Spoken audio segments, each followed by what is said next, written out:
Okay, so I sold some equipment that I'm not really using anymore. It's a couple Atomos monitors, a Shogun Inferno, and an Atomos Ninja Flame. And these are 7-inch monitors. I just prefer a 5-inch, so really good deal. Whoever bought these, I think I pretty much let them go for a fraction of what I paid for them. So, yeah.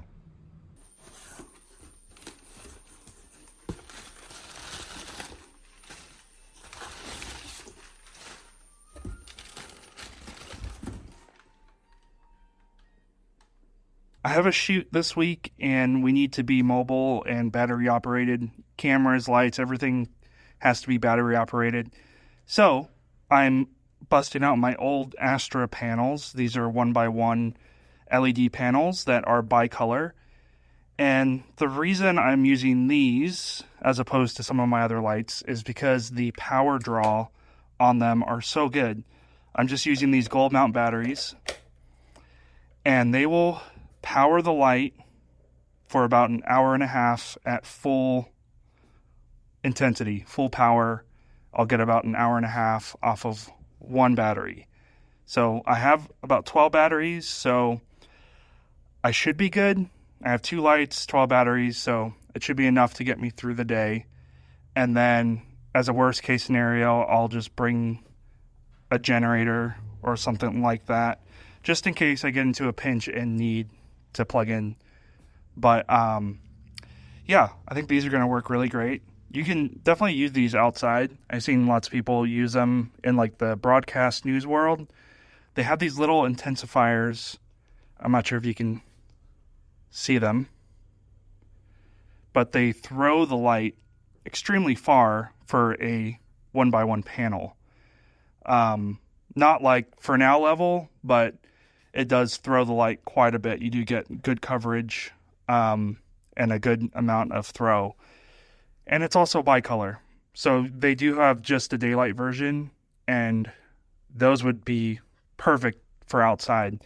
I don't really need the bicolor outside too much. I always just shoot everything at 5500 just to match daylight when I'm outside. And so that's where the daylight version of this would be better, because you get way more output out of those. But yeah, I'm excited to use these things. I haven't got to use them in a long time. I have a few of them. So I have 2 of them here, the bicolor versions. Then I have a couple of soft panels. It's the exact same thing, but it just has the soft panel instead of this intensifier. It has just a soft frost. And I have 2 of those, but those are in California. So I keep those in an office in California. And then these 2 are here with me. So yeah, looking forward to using them this week. So it's been a busy couple of days here. This is my home office. It's pretty crazy right now. But just to give you guys a brief rundown on what I've been up to is essentially I'm building out a new audio package. I just picked up the Zoom 8 F8N Pro, which is going to replace my F6 recorder. And then I'm building this little mixer cart. It's crazy, but I think it's going to work really well. I'm not going to get into it in this video, but that's something that is going to drop at some point on my channel, where I give a more in-depth breakdown on what exactly this is and how it works. But that being said, I am picking up some new audio equipment. I already picked up 1 set of the Deity Theos system, and then I'm picking up some more accessories from the actual Deity store here. So I'm going to pick up another Theos system, so I'll have 4 channels of wireless audio, a antenna distribution system, a smart battery distribution, and then just a bunch of accessories. And I'm going to pick up another single 1-to-1 for camera hop. So it is expensive, but I'm hoping to get a discount from Deity. I just put a email into customer support telling them what I'm trying to build, and hopefully they can give me a little bit of discount. I'm not asking for like free equipment, just like a 10% discount would be amazing just to help offset some costs for me.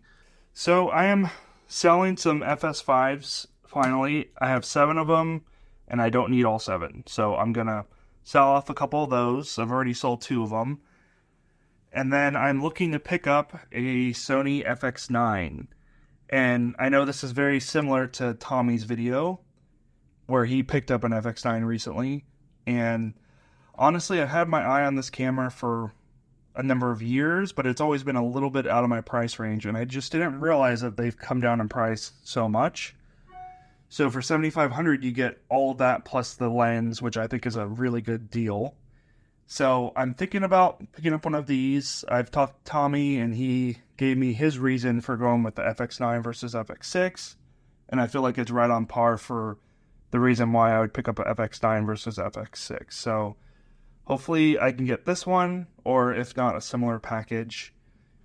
And then, yeah. Very excited about this. I'll keep you guys posted. So I showed you guys all of that and all the things that I'm looking to buy. That kind of leads me to my next topic, like why I buy so much equipment. And just as a disclaimer, I also sell a bunch of equipment. So things that I'm not really using, I'm always selling, I'm always buying, looking for good deals, whatever. And there is a reason behind it. I do like buying equipment, and, you know, it is fun looking for good deals and whatnot, but there is a little bit of reasoning behind why I like to purchase equipment and what it actually looks like, you know, on paper for me. So I'm going to go into this little iPad diagram just to kind of show you my reason behind buying equipment and why I think it can be good for some people. And this isn't, you know, tax advice. I wouldn't recommend this to someone. This is just kind of what I do and what I feel works good for me and how I'm able to buy equipment and that sort of thing. So I'll give you guys a quick breakdown here. So I'm not going to give exact money details on this, but I am going to give you guys percentages on kind of my train of thought with how I'm able to purchase equipment. So if you look at these two categories, and this is just for my case, I have a full-time job, and then I have freelance work. So on my full-time job, it covers 80% of my family's living cost.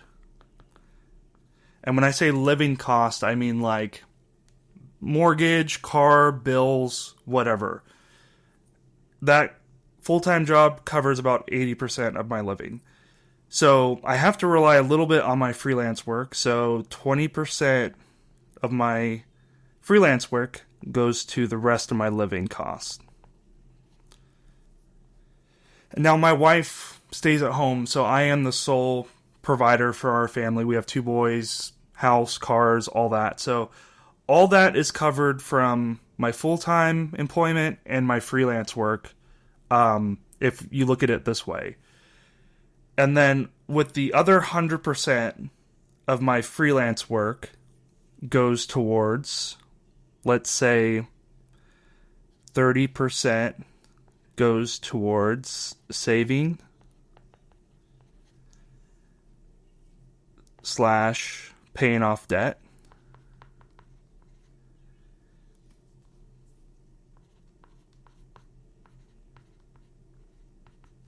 So paying off debt, that could be credit cards, that could be vacations, whatever. 30% saving. And then let's do 20% for tax. So being a freelancer, you have to do your own taxes. You have to take money out of each paycheck pretty much and put that aside towards taxes. So let's look at that. That's 70% right now of my freelance work. And then 30%, I would say, goes to purchasing equipment, reinvesting into my business. So we'll just put equipment.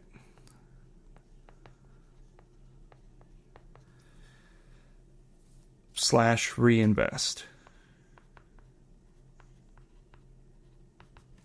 And excuse my terrible writing. I have doctor's handwriting pretty much. It's only legible to me, but hopefully this helps because I'm giving a verbal readout as well. But so that to me is my best laid plan to put to paper how I'm able to buy equipment. So I invest this 30% into purchasing new equipment. So that's, with the FX9 and the Deity system that I'm looking at, that's from months of saving. That's not just 1 month of being able to purchase that. Obviously, that's not 30% of what I make in a month. That's saving 30% over a course of a long period of time to buy equipment like that.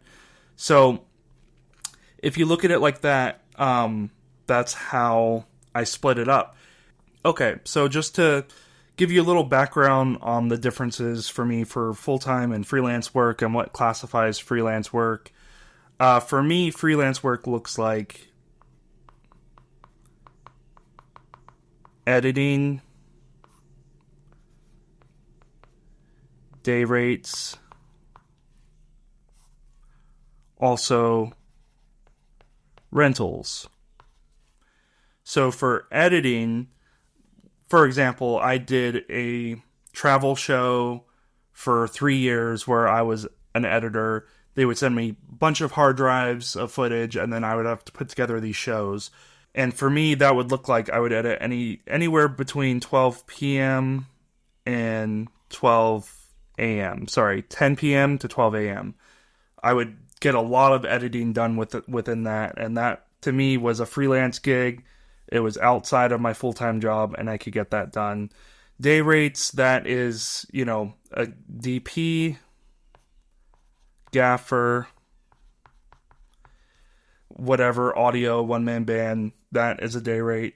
And then rentals is any equipment that I currently own that I rent out to other creative people or other production houses or people coming to town. They're looking for a camera package. That's where my rentals will go to. So equipment.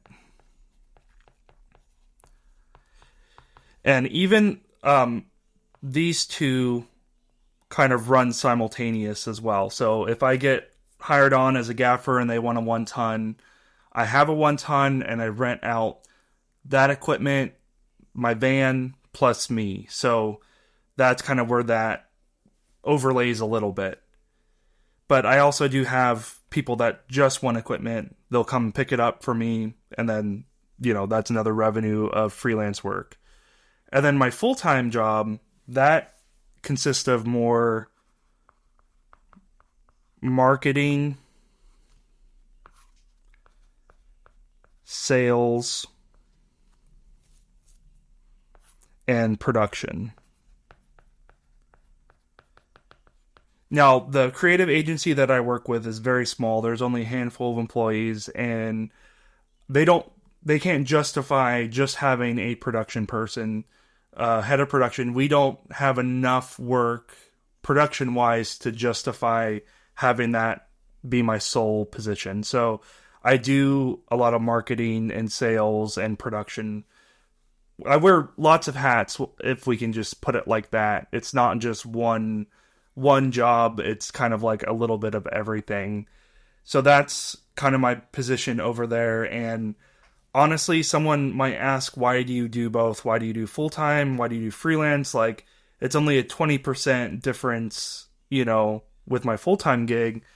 We could probably cut back, we could get rid of one of the cars that we have. We can not go out to eat ever, whatever, and live within that 80%.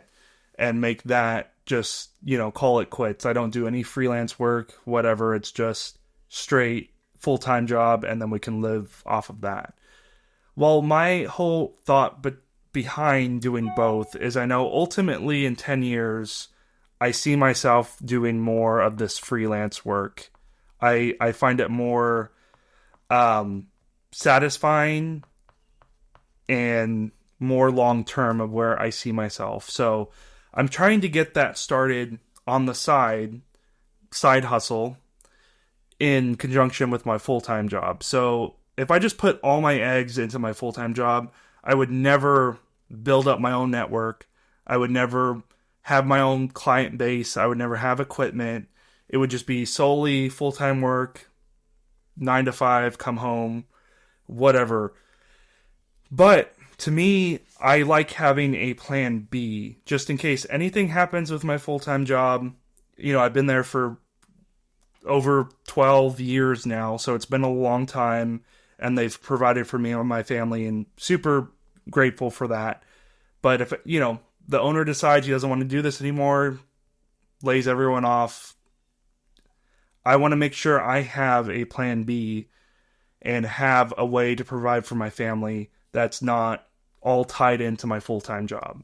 So that's the reason behind the side hustle, why I do the freelance work, and why I think it's important to have something, especially if you have a full-time job and it's not like exactly what you want it to be. Having a side hustle with something that you really enjoy and you're passionate about, and ultimately that's where you want to be. But, you know, it's hard having a family, having lots of bills. I can't just quit my full-time job and then we'll figure it out. We'll try and make the freelance stuff work. It just doesn't work that way. So I have to have this full-time job here to support my family, but I also feel like I need to do this freelance work to get my network going, to get clients. So that way, if I ever do transition, it's a clean transition. I already have contacts, already have income, I already have equipment, I already have that all figured out. And I'm not left flat-footed trying to figure this all out, you know, within a few days of leaving my full-time job or quitting or whatever. So that's why I think it's very important to do something that you're passionate about. I'm always telling my kids to, you know, find what they like to do, and then it will feel like you're never really working, because it's like you would do this. I used to do production stuff even before I was getting paid. So I'd volunteer at my church and just, you know, run camera for a weekend, and that to me was fun. I would do it without even getting paid. And again, getting back to this equipment purchase. So for me, purchasing equipment does a lot, benefits me a lot in a few ways. So number one being rentals that I can charge for, and that helps my freelance work. Number two, it helps me with my day rate, because I can charge a higher day rate, especially if I'm going to throw in a camera package or throw in, you know, a little bit of lighting to make myself a little bit more competitive. I can definitely get better rates in that aspect. It also helps with my one-man band. So for the same reason, you know, different production companies can hire me on retainer, and I can provide everything: cameras, lights, audio, whatever. So I get a lot more one-man band jobs. And then also just the tax reason to me is good enough. So if you spend $10,000, you know, in equipment in a year, you can write that off for that year. You can depreciate it over time. You know, this isn't tax advice for me, but I like to take the large sum and apply it straight to my taxes. So that way I get $10,000 off my freelance taxes. So to me, in the freelance world, if I can just break even on taxes, I'm good with that. I don't need a tax refund from my freelance stuff.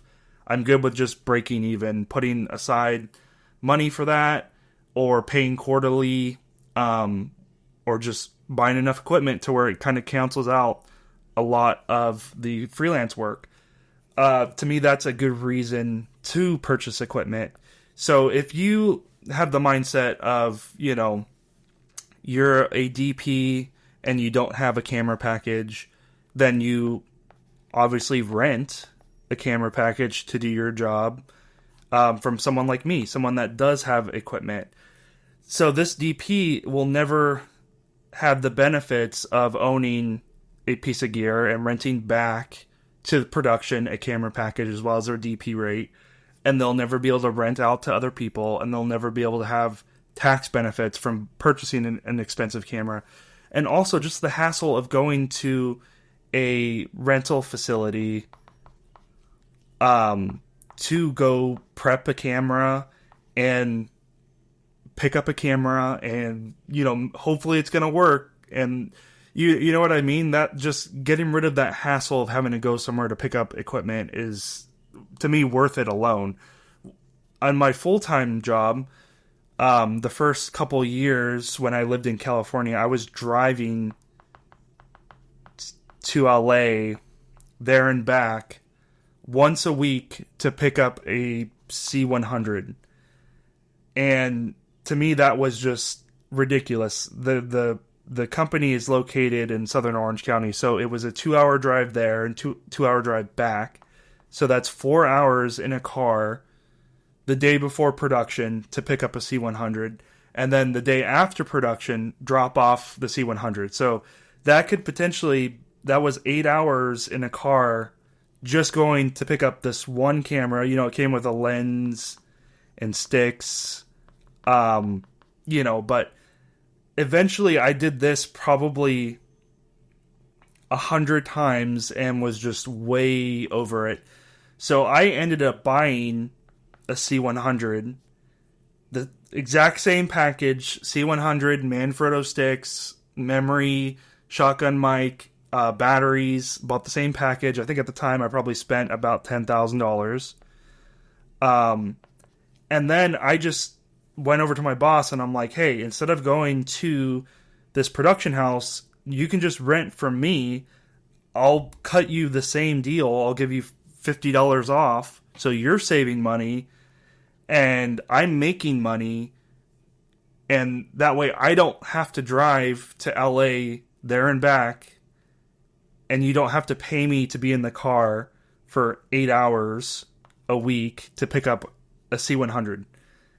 And he was totally fine with that. He's like, I wrote out a whole proposal. I actually bought the camera before I even wrote out the proposal. And he was just like, yes, like, perfect. That's exactly what we need. So that's how this whole thing got started for me, was going to LA to pick up a camera package and drop it off. I was just sick of it. And honestly, I would have taken the hit of $10K to not have to drive. Even if he did not want to pay me to do it, whatever. I just didn't want to drive, be in the car for 8 hours a week. So I know this is crazy and a lot of information, but this is just how I kind of look at this and how it makes sense in my mind for me. Now, this might not work for everyone, and I'm not recommending this to anyone. I'm just saying this is what my life looks like, and this is how I make it work. And this is why I buy so much gear, because on paper, for me, I feel like it makes sense.